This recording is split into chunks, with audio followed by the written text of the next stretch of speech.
A number of years ago, I was talking with my dad, and I had had to take out a significant loan from my dad. He had loaned me some money. And years had gone by from me taking that loan out, and I had been faithfully paying it back. And I've been doing my best. I've been working hard. I've been trying to pay him every month. And during that time, my wife and I had gotten married, and we, at that point in our lives, had 2 kids in diapers, and we were doing the best that we could, still trying to pay him back.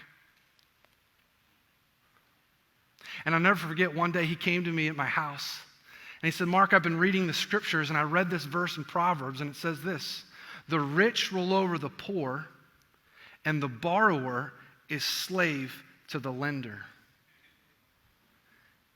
He said, "I read this verse and it made me think about you." And he said, "I don't want my son to be my slave. I want you to be free." And in that moment, he forgave my debt. And I remember that moment and being so impacted and so grateful that he was willing to do that for me.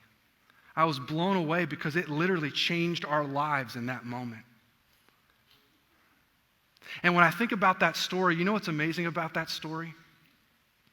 Is not only do I have an earthly father who's been willing to pay my debt, but I have a heavenly Father who's been willing to pay my eternal debt. And so do you. In fact, the Apostle Paul says it like this in Colossians. He said, "And you were dead in your trespasses and the uncircumcision of your flesh.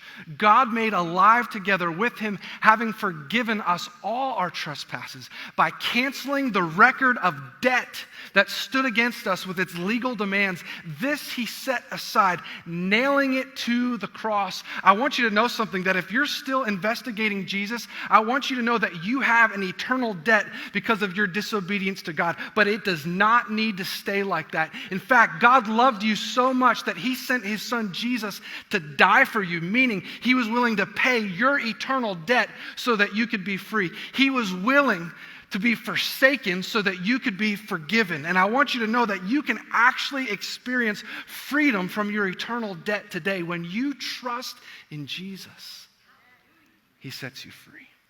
And not only does God have the power to set you eternally free, but God has the power to set you financially free when you apply his biblical principles and stop going your own way, but are invited into doing things his way.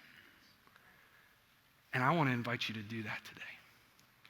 Would you be willing to trust him? Would you be willing to follow him no matter where you're at? Would you be willing?